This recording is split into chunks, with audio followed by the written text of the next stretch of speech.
3.0. And what is Web 3.0? Important to note, it's the third generation of the World Wide Web. We'll talk a little bit further on as we go through the set of notes.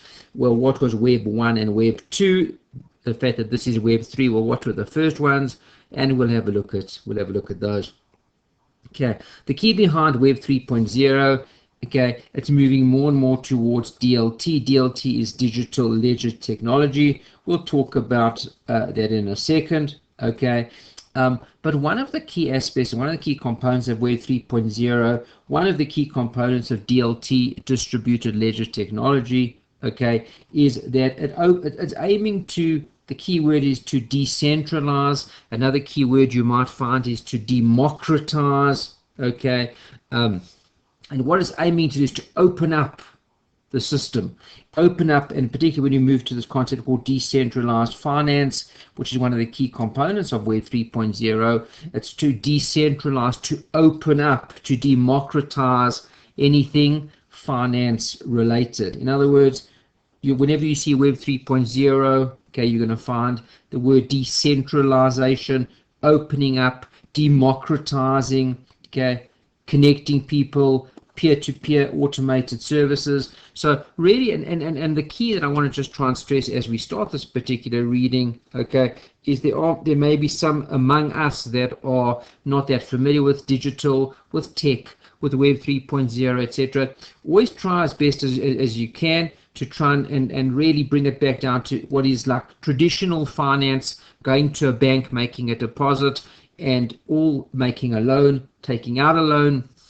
And all we're doing over here is we're going to do all of that, and we're going to introduce two new concepts. Number one is we want to decentralize that. We want to get rid of the central authority, the bank, the insurance company, etc., make it available to everybody, okay? And then we're going to do so in terms of finance with the use of technology, okay? But the old systems of taking out a loan, okay, the old systems of making a deposit, the old systems of buying things electronically, that all stays in place. In a sense, we're going to change the way that we do it, but buying something, taking out a loan, buying shares, selling shares, etc., well, we've still got to do all of those things. We're just going to change the way that we do that via the use of this thing called Web 3.0. And remembering, of course, guys, that the key change over here, guys, is decentralization, opening up of the system, making it available to everybody, as opposed to what was the old system, which was a centralized system where the bank was in charge of everything. So if you wanted to take out a loan from a bank, you had to go to the bank. The bank checked you. The bank did all the authorizations. The bank did all the documentation. The bank did everything. The bank called for the interest. The bank called for the principal payments back. Okay, it was a centralized authority. What we're doing now with decentralization is this all can be done on the system. Okay, and we'll describe that then as we go through.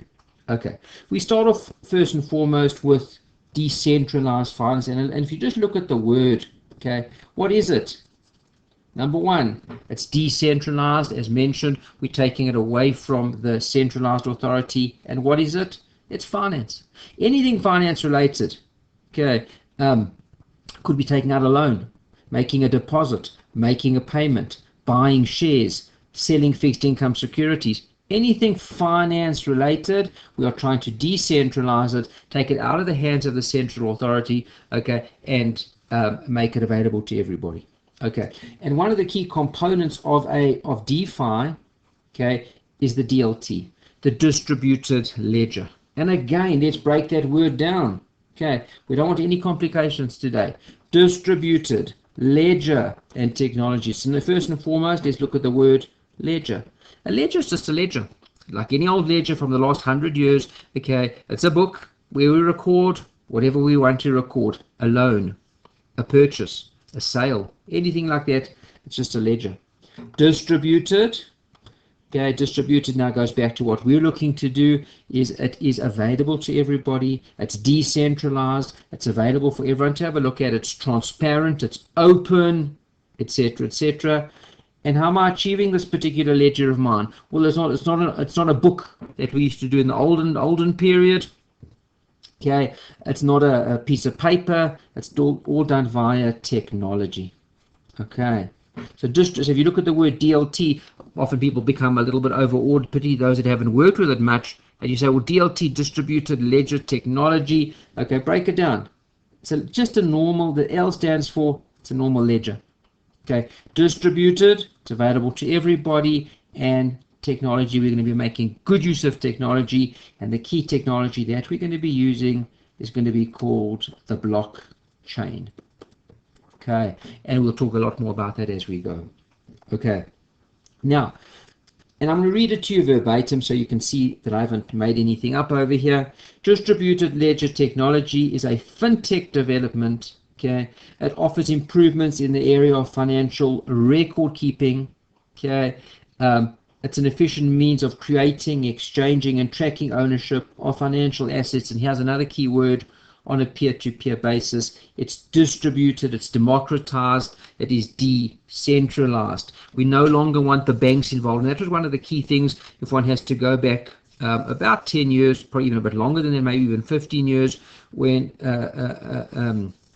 Bitcoin was first introduced. The white paper that came along with Bitcoin gave us a little bit of the reasoning behind why Bitcoin was introduced. Okay, why Bitcoin, and we need to see, well, what's the difference in Bitcoin and blockchain? We'll talk about that. Okay, but it was kind of like to get rid of the banks.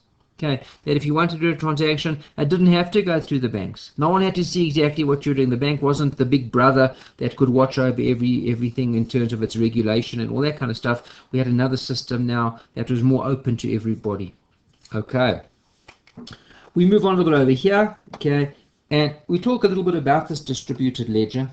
Okay, and it really is, okay, it's a database that is shared among all the users within the network. We're going to talk about, first and foremost, I'm going to talk about the Bitcoin blockchain. Okay, now, first and foremost, again, let's look at the words. Number one, Bitcoin, it relates to Bitcoin. In other words, Bitcoin runs this particular ledger. This distributed ledger is run by who? Who was the one that set it up? In this particular case, the Bitcoin guys did. It's a blockchain. 2 words, guys, blockchain. Now, what does it mean when we talk about a blockchain? Now, let's just say, for example, I want to buy something. So I go to my block, I enter into a new block, and I say over here that I want to buy something from Amy, okay, for 1 Bitcoin. I put that into my block. Therefore, it's called a block. So this distributed ledger is made up of what? It's a record-keeping system of whatever transactions happen within the record-keeping system, and we record each transaction in a block. Okay, everyone comfortable with that? We're going to talk about the fact that, well, that's very nice that I say in my block I want to buy something from Amy for 1 Bitcoin. Well, that needs to be checked now. We need to make sure, number one, do I have 1 Bitcoin in my account? Does Amy have what I want to buy? Does she have that to sell? There needs to be checks and verifications on that, which we're going to call, guys, a consensus mechanism, where everybody agrees that this particular block that I want to propose, okay, is in fact a valid block. In other words, yes, I've got the money, I've got a Bitcoin, Amy's got the item that I want to buy, etc., etc. That's going to be called the consensus mechanism. Once we have reached consensus, and we'll show you how we reach consensus, okay, tick, tick, tick, this block becomes a valid block. And once it becomes a valid block, okay, it can then be added to the blockchain. What is the blockchain? The blockchain is just a ledger, an electronic ledger, where each and every single transaction that happens within the financial system of what? Of Bitcoin's financial system, okay, that is bought and sold via Bitcoins, is recorded on this particular item in blocks. Why is it called a chain? Because it's chains. So that is a chain, by the way. Okay, it chains to the previous transaction, which chains back to the previous transaction, to the previous block. Everything is connected, okay? And probably what would you find in that particular block? You'd probably find something that I bought let's say, for example, 5 Bitcoins. Okay, now what's going to happen, guys? Okay, so there in that particular block, I bought my 5 Bitcoins.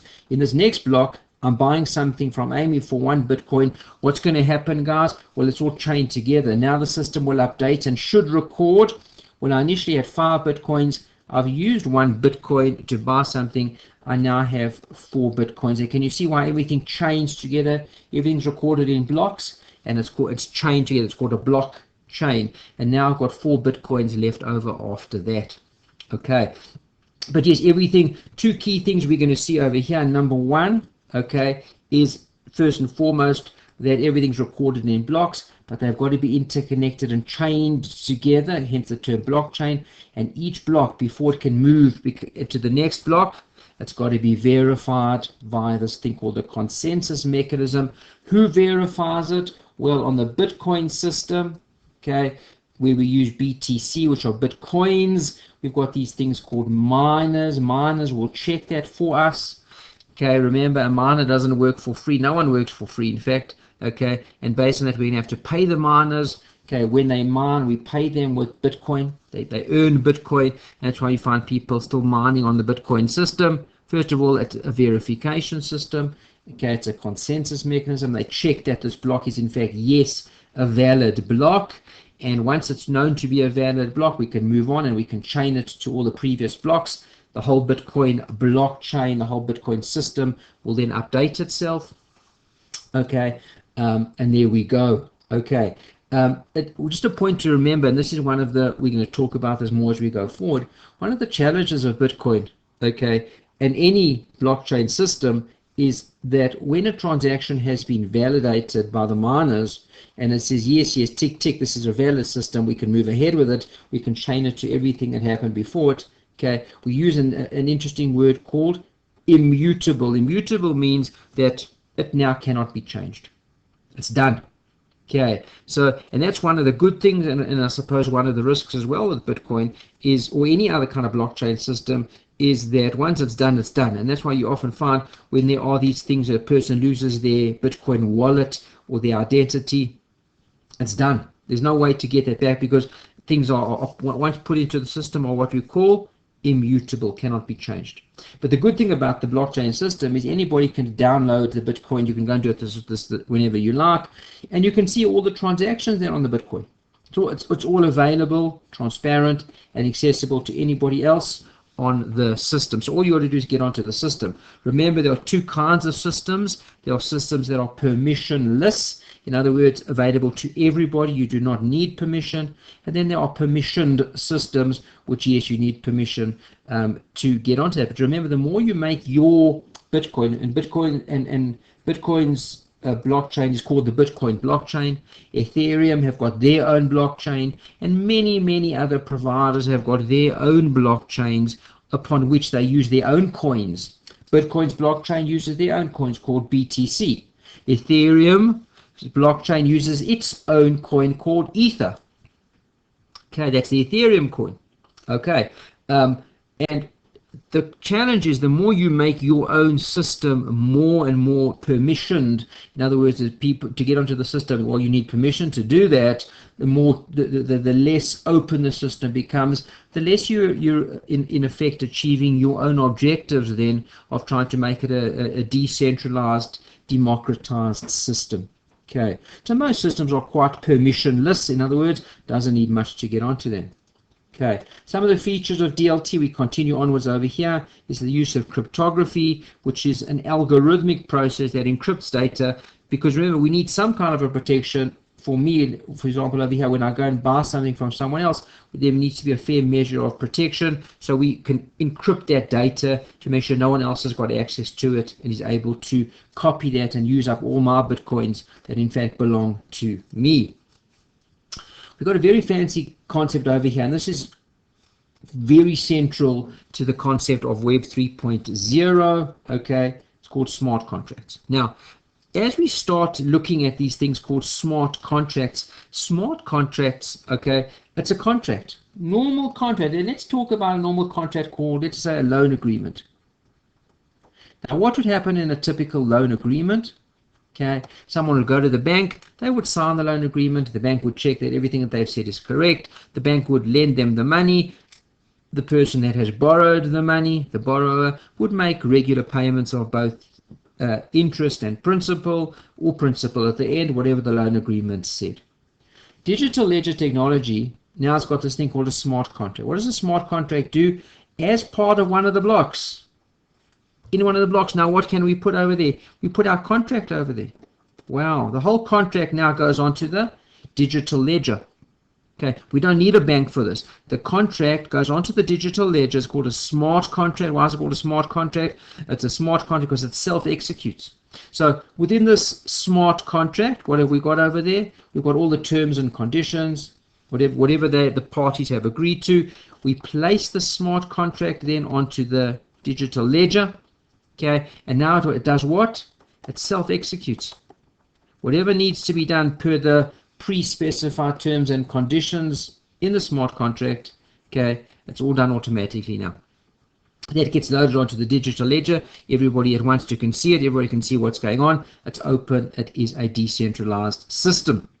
Okay, so that's called a smart contract. That's one of the key components behind Web 3.0. We don't need the banks anymore. So if you want to go and enter into a loan agreement, you can do so with another peer, hence the term peer-to-peer. You can do so with another peer. Someone else is prepared to lend you that money.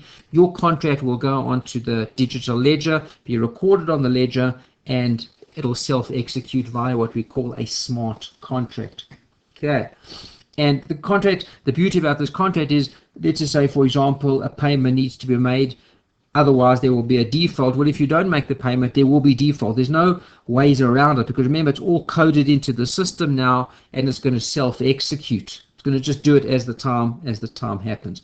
One of the key things behind DLT, and particularly smart contracts, that was one of the key reasons that Ethereum was set up by Vitalik Buterin, if memory serves, around about 2015. And Buterin set up the system. The reason that he set it up, and so because you ask yourself the question, if a smart contract, if anything finance just needs to be placed onto a blockchain, we spoke about what a blockchain is, well, why couldn't we use Bitcoin's one for that? Why did Buterin have to come up with a whole new system called Ethereum? Okay, he developed this whole thing called Ethereum. It's got its own currency called Ether, not Bitcoin.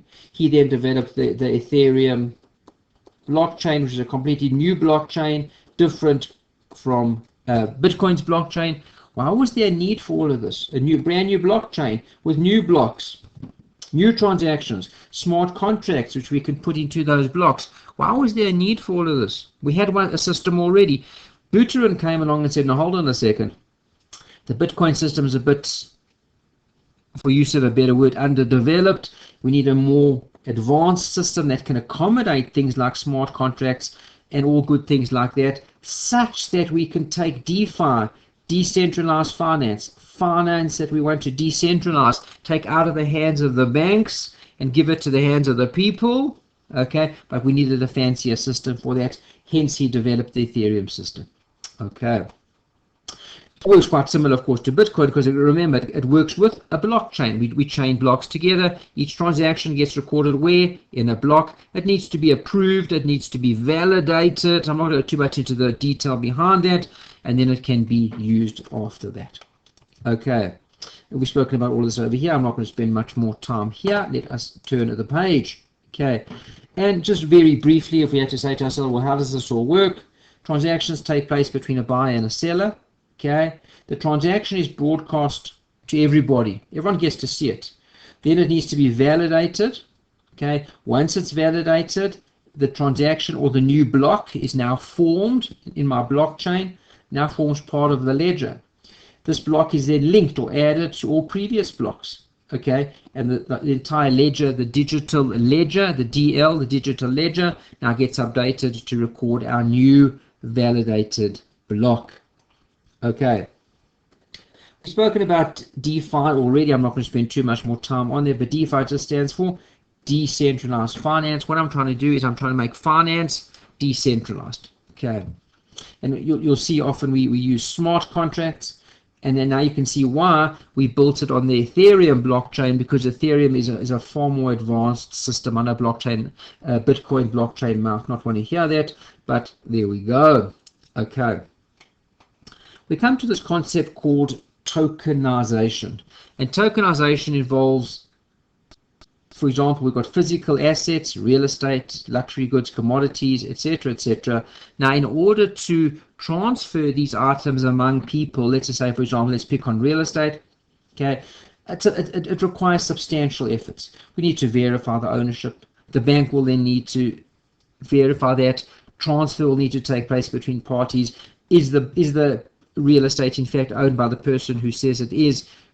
Is there a deed of transfer, deed of title, all that kind of good stuff? And the key point we're trying to make over here, that it takes substantial efforts and work. Through the process of tokenization, okay, what we're doing is we're representing these ownership rights to physical assets on the digital ledger. So if you have a look on the digital ledger, what will you see? You'll see that Mr. A owns property A. All done. It's all over there. It's nice and easy. Now, if you want to buy property A from Mr. A, well, go ahead and buy it. Everything's been done already for you. It's on the ledger already. Proof of ownership is there already. Nice and simple to go and do that.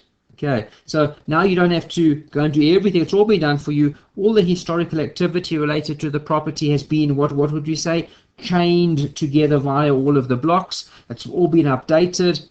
And there we go. That is the process of tokenization, where we can take what would be regarded as fairly labor-intensive and costly processes, and we can decentralize them, okay, and make it available for everyone to see. You want to buy a house now? Go and look on the blockchain. All the details of that will be there for you. All the work has already been done. When we talk about tokenization, we'll talk about this a little bit more as well. We talk about fungible versus non-fungible tokens. Fungible means that it's easily exchangeable, one for another. $1 can be exchanged for another dollar. They're all exactly the same thing. They are not unique. Non-fungible tokens, okay, are unique assets, specific assets, okay, things like art, collectibles, okay, and it's only owned by one person. It's a unique asset. Okay. We continue onwards. Financial services transformation. Tokenization, which we've spoken about now, getting everything onto the blockchain. Okay. Together with Web 3.0, it's attempting to create a brand new economy.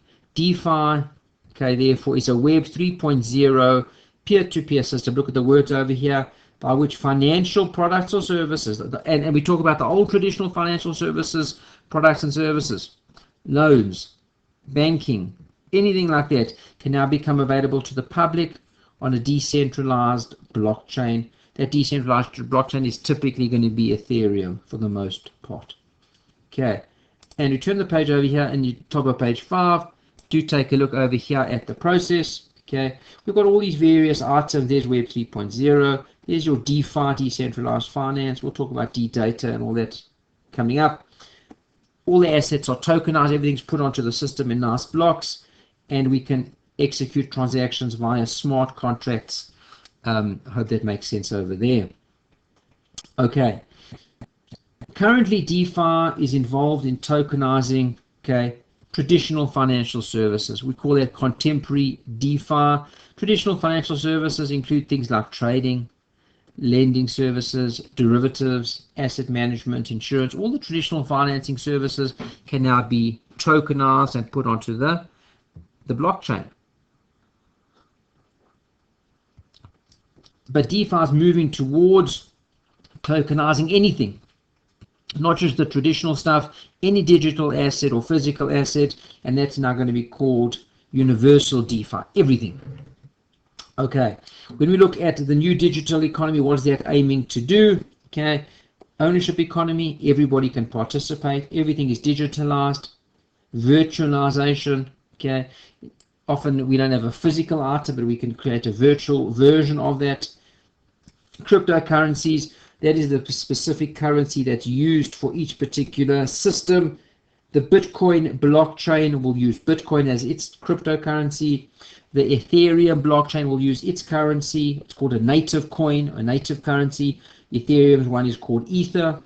And tokenization we've spoken about is issuing tokens literally for anything that's on the system. If you want to put your property there, if you want to buy tokens, to sell tokens, etc., etc. Okay, the asset that is there can either be fungible, in other words, easily exchangeable, they're all the same, or non-fungible. We've spoken about those previously, called NFTs, non-fungible tokens. And there's a little bit of a note for you there on fungible versus non-fungible tokens. We carry on. Okay, smart contracts we've spoken about extensively thus far. An interesting thing called a DAO. What is a DAO? It's called a decentralized autonomous organization. Okay, and these DeFi services are often managed by the DAO. What is a DAO? A DAO, for example, anyone that participates in the blockchain. If you are a participant, let's say, for example, on the Ethereum blockchain, and you decide, yes, you're going to be involved in that, you're going to put things in blocks, you're going to buy, you're going to sell, etc., etc. You are essentially, and the more you participate, the greater the shareholding that you have in the system. Okay, the DAO gives tokens to its users and its shareholders. Now, the more you use the system, the DAO, the decentralized, you look at the words, it's decentralized, and it's an autonomous organization. Who runs the company? Well, the more you use the system, the more tokens you get, the more voting rights you have, the more you can impact how the system works. Okay, so now if you want to make a change to the system, well, you're eligible to vote. Why? Because you have used the system, and the system works on a decentralized basis. The more you use it, the more shares in the system you get, the more tokens you get in the system, the more rights you have to make changes to the system. We've also got a concept called decentralized data. Okay, it's tokenized data. Okay, that looks at the concept. We're trying to decentralize the data as much as possible. Things looking at the issues of ownership, okay, and personal data monetization. We've got DApps, which are called decentralized apps, okay, and remember, you now want to execute what we call a smart contract. Okay, how would you do that? Well, you'll use a DApp to do that. End users connect to smart contracts, okay, via, you need some system to get into it, don't you? Like, for example, if you want to use the internet, you can't just use the internet. You need a system to interact with the internet with. Now, you could call that's called your web browser. It could be Google Chrome. Okay, it could be Edge. Edge is also the Microsoft system, but you need a system to interact. So too, when you work with the blockchain, okay, and with smart contracts, you need an application to do that. Okay, called a DApp. We've got crowdsourcing. Crowdsourcing, we know a lot about that. Okay, that's what we call crowdfunding as an example of that. Okay, a large number of people, okay, all get together or participate to do something, whatever that thing happens to be, to perform a task, to raise money, to whatever it happens to be. Okay, let's have a look at some of the financial services evolution. We go from financial services 1 to 2 to 3. Financial services 1 was traditional finance institutions. 2 was trying to automate financial services a little bit more, things like online platforms, online banking, online transactions, but it wasn't overly intelligent, was it? Financial services 3 is the introduction of DeFi to try and really do things like smart contracts. You can do an entire loan just on the system, okay, and things like that. Okay, decentralized as opposed to centralized. Hopefully we're getting the concept here. The evolution of DeFi. DeFi itself has evolved itself from DeFi 1, which was what we call the Bitcoin era transactions. Transactions were slow, they were expensive. Okay, DeFi 2.2, okay, when we started with things like, okay, traditional finance applications and instruments were now encoded. We spoke about tokenization. DeFi 3.0 is Web 3.0 financial services. Okay, comprehensive system, a complete decentralized economy where you can own, you can trust, you can exchange, you can trade any asset across the system. And I'm boring you now. What system? The blockchain. Whose blockchain? Well, it depends on whose one you're using. As mentioned earlier, the most commonly used one then is Ethereum. We talk over here, guys, about currencies, coins, and tokens. Fiat currencies, US dollar. And remember, what's interesting about a fiat currency, everyone says, well, isn't that much more secure than cryptocurrency? Well, not really. Okay, there's nothing backing a dollar. There's not a bar of gold that backs every US dollar, or to the extent of the value. Okay, government puts these into government decree says, hold on a second, let us create ourselves a dollar, and then so they do. Okay, but it's not backed by anything necessarily other than the government's promise to pay. Crypto coins, well, we've seen a lot of those. Okay, I'm not going to spend time there. And you've got blockchain tokens, okay, which define an asset that's created, traded, and stored in a digital format. Token types and assets, we've got fungible and non-fungible. Fungible means they can be tradable, okay, and exchanged for other tokens. They're all exactly the same thing. Non-fungible means that they are unique and can't be divided or exchanged further. Type of tokens that we use, we've got asset tokens. Okay, these asset tokens, look at the words, guys, don't learn these off by heart. Look at the words. Asset tokens, they are backed by digital assets. Payment tokens are used for transactions, currency, or other types of payments. Okay, security tokens, for example, these are digital assets used within the system to represent ownership in a system. Utility tokens give you rights. For example, the more tokens you have, the more voting rights you have. You might have access to premium features on the system. Governance tokens, okay, they give the holders the vote. Okay, we spoke about the DAO, the decentralized, okay, autonomous organization, and you've got reward tokens there as well. I want to just, for a mention, just stop here for a moment, and let's just say, for example, you are now doing your CAIA Level 2 exam, and they remember again, this particular section will only come up where? In the construct response questions, and they may say to you, give us 2 examples of a utility token, or define a utility token. Remember the constructed response section, guys. Let's just do this very briefly. The constructed response section, okay, in your exam is going to be made up of, you're going to get 1 question from here, from this particular topic. Okay, not this particular topic, but from topic 1, emerging topics. Okay, you get 1 question, it's going to be worth 10 marks. Okay, how can they ask 10 marks? Well, they generally break it down into 4 or 5 small questions. What are the small questions? They're normally worth 1 or 2 marks. So they could easily ask you, okay, what type of a token is represented by a physical or digital asset? And you'd say asset token and give an example, maybe gold or real estate. So as you work through the set of notes, just make sure that you're familiar with what possibly could be asked. Remember, it's not multiple choice, so the answer is not on the page. You're going to have to make up the answer from scratch. Okay. We now look over here at Web 3.0 peer-to-peer infrastructure. Web 3.0 itself has evolved. Web 1 was what? We called it static read-only web.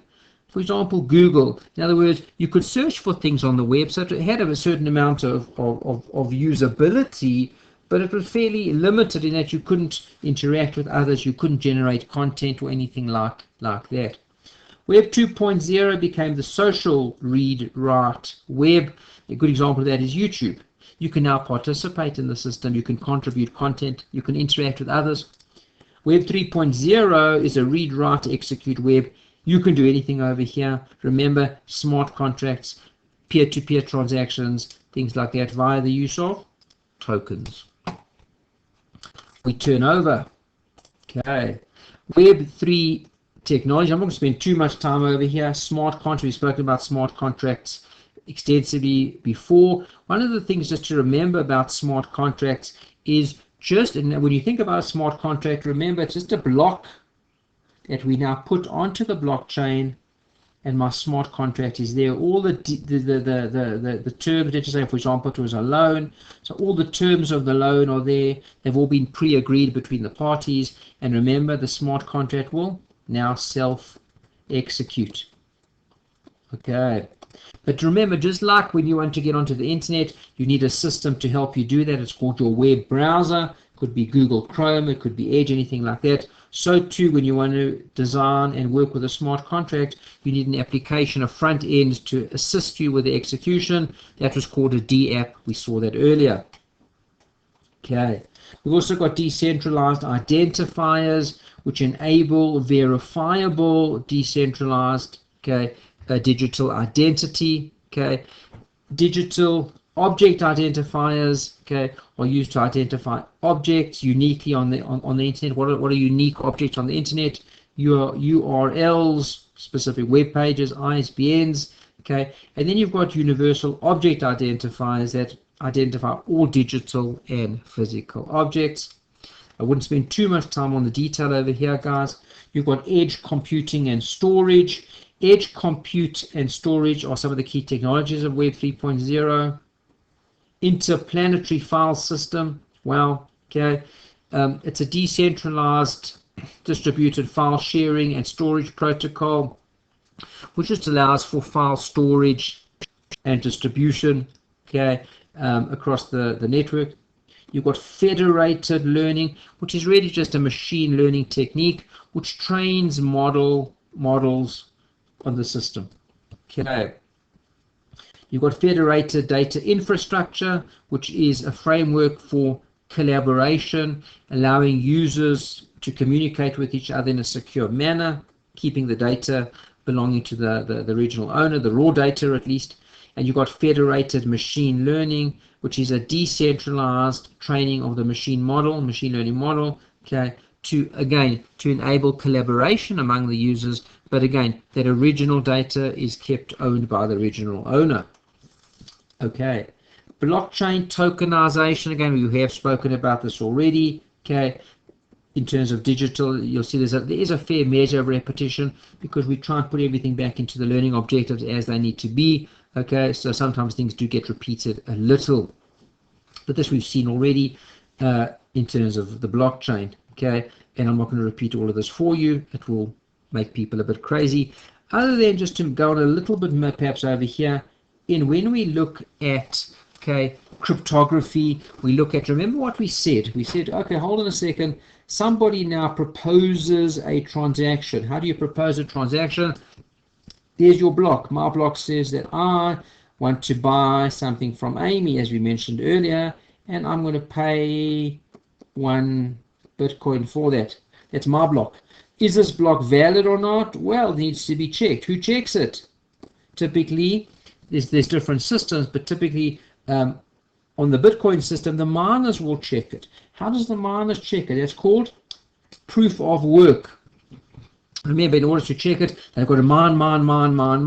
They've got to find the valid fingerprints for the block candidate. Okay, and so proof of work means that the miner has proof of work, has worked extensively to prove that this particular block is in fact a valid block. Okay, it's called proof of work. If you try and add false information to this block, so let's say, for example, I want to buy something from Amy with 1 Bitcoin, and I don't own a Bitcoin. Okay, then the miners will not be able to verify the transaction, and I'm going to waste everybody's time.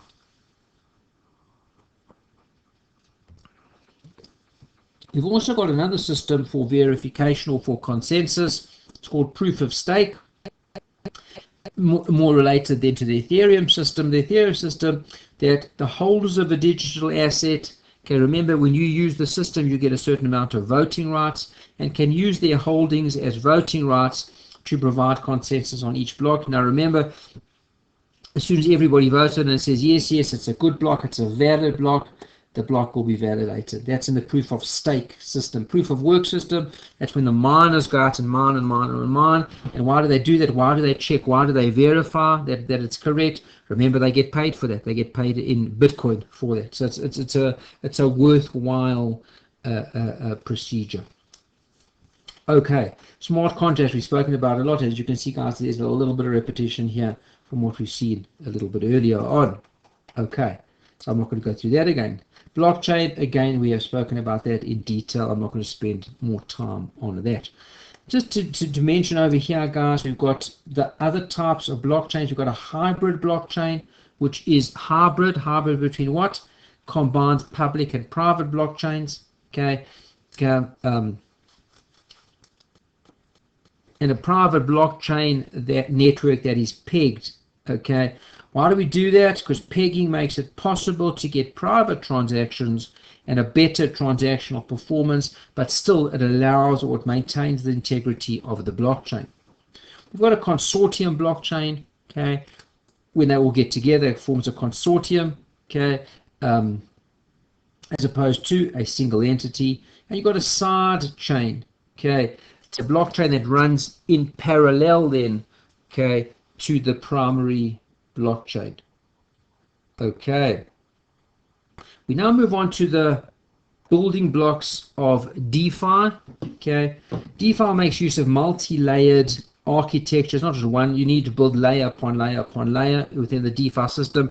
Good news for us, of course, if you decide to use the system, just like when you decide, people say, well, it's so confusing and so complicated and difficult, but remember, so is the internet. Okay, we don't understand the internet, but yet everybody uses it because it's made easy for us. We don't see the back end or the building blocks, everything behind it. We just use a web browser. Okay, DeFi's got the same system, okay, but yes, there is a system underneath it, all the various layers. Okay, there are 5 layers in what we call the DeFi stack. CAIA in this particular reading only focuses on 4 of the 5 layers. They don't talk much about the settlement layer. I have mentioned it here specifically just for the sake of completeness. Okay, let's start with that one. The settlement layer consists of the blockchain as well as the native protocol asset. Okay, when you look at working on the Ethereum blockchain, what is its coin? What's its native asset? ETH or Ether. Okay, Bitcoin, it's called BTC. Bitcoin, that's its native coin or native protocol. The asset layer, all assets that are issued within this particular system. The protocol layer, standards for specific uses, in other words, how debt markets work, how derivative markets work, etc. The application layer, okay, the application layer is how we connect with the system. For example, a web browser is often used for that, nice and easy. And you've got the aggregation layer, which is really an extension of the application layer, okay, which makes it easier for everybody to use. Okay, everybody can then just connect to the system in a much easier manner. There we go. So those are the various building blocks of DeFi.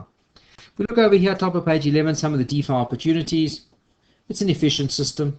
Okay, it doesn't have to involve all the centralized bodies like it did in the past. It's a transparent system. DeFi, decentralized, is open for everybody to see. It's accessible to everybody. Look at this word, composability. Okay. Composability is compost. You can connect things together. Okay. It allows protocols and applications to interconnect. Okay. Any 2 or more pieces can be integrated or rehashed to create something new. That's the word composability. It's very flexible. Okay, and now again, let's go back to your exam. The exam might say, okay, define the word composability for 2 marks. Easily they could ask you that. Okay, they may say to you, please provide 2 DeFi opportunities for 2 marks. They may, but can you see that in terms of the constructed response exam, you are going to be asked things like that. Okay, just keep that in mind, of course. Okay, DeFi risk. Okay, what are some of the risks? Well, smart contract execution. Things execute on their own, so make sure whatever you've got in the system is correct and working properly. Operational security. Okay, several DeFi protocols make use of admin keys. Certain people have got access to them. Just make sure that everything is, in terms of the security and operations, that everything works as it should. Okay, here we go. Dependencies. Okay, one of the key features of the system is its openness. In other words, everyone is able to use it. And composability. We can just take 2 things, mix them together, change them, rehash them. Okay, now the problem with all of these, okay, if there's a problem with a system or a smart contract, well, that'll impact a lot of people. Okay, external data. Okay, often we need to make use of external data. Remember, just say, for example, a smart contract. Now, the smart contract may say that there's a loan between 2 parties, the interest rate being obviously not the old LIBOR, let's call it SOFR. That's the interest rate that I need. Where do I get that from?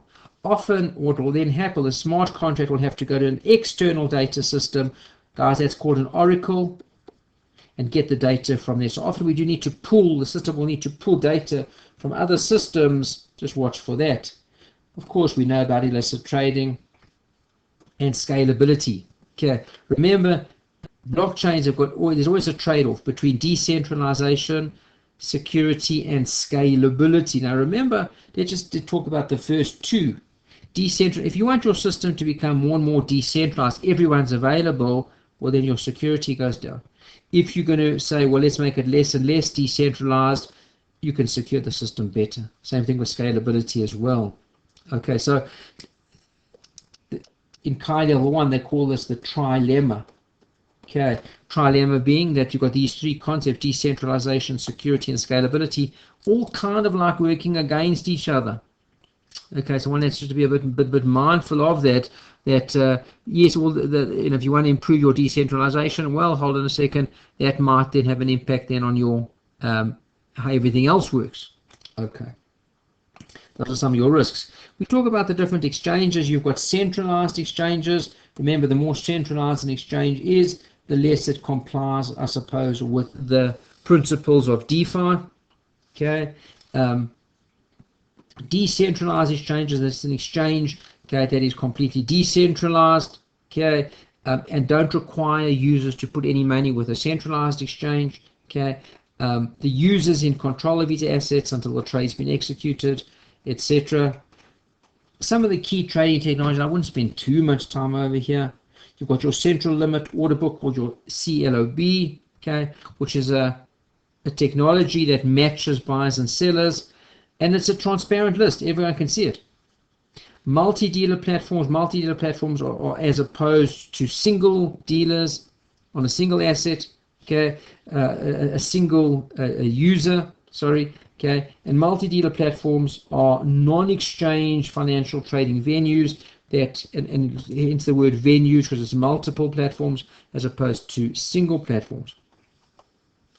Electronic and tokenized trading, okay, we can divide electronic trading can be divided up into the following 5 stages: data access and cleaning, pre-trade, trading signal generation. If anything, there's a trade that needs to be done, it can generate a signal for that. Execution then of the particular trade, okay, and post-trade analysis. Okay, a tokenized exchange, be it decentralized or centralized, is a marketplace connecting buyers and sellers. The 3 main types of decentralized are automated market makers. They allow users to trade directly via smart contracts. That, of course, will then improve liquidity.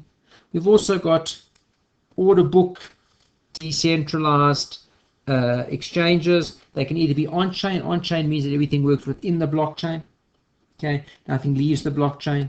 All the transactions are chained together. Or they can be off-chain, okay, which only use the blockchain for one component called the settlement layer. Off-chain are, remember the minute you go off the chain, it's not as decentralized as it was, it becomes more centralized. There we go.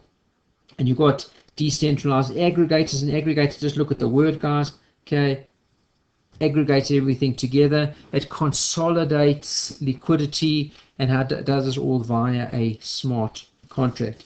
It allows large liquidity providers to connect with each other, and they can advertise prices for specific trade pairs. Okay. And it's a very good system, an aggregator. It's a gateway between the users and those that are providing liquidity, which ensures best execution and settlement. We look over here, venture capital tokenization. Traditional venture capital, now we're looking at it from an investment point of view. Okay, their funding structures and strategies were as follows: bootstrapping, angel investments, venture capital. Hopefully it's all familiar to people coming out then of CAIA level 1. Grants, acquisition, and IPOs. Okay, new forms of funding include crowdfunding, okay, everyone getting together for the same purpose, and SPACs, special purpose acquisition company funding. When we look at tokenized investing, okay, we've got what we call an ICO. as opposed to an IPO. An IPO is an initial public offering. This is an initial coin offering. Okay, the challenge is, yeah, yes, the companies sell their crypto tokens to investors. What do they sell them for? Well, for real money, for fiat money, or for another kind of cryptocurrency. Okay, the challenge with this, it's an unregulated process. Okay, so a bit of a risky process as opposed to an IPO. Okay, but it is an ICO does provide an alternative to traditional regulated capital raising processes.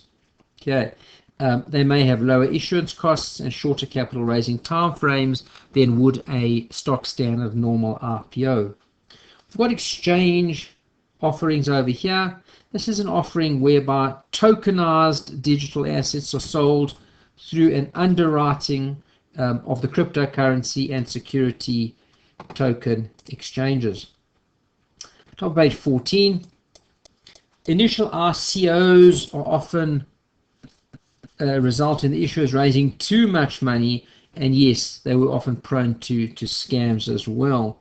Certain ways that we address this by STOs and IEOs. STOs are security token offering, okay, where the tokenized digital securities are sold in security token exchanges, okay, and now that it's being sold on more of a recognized exchange, it's much more subject to regulation, obviously more security.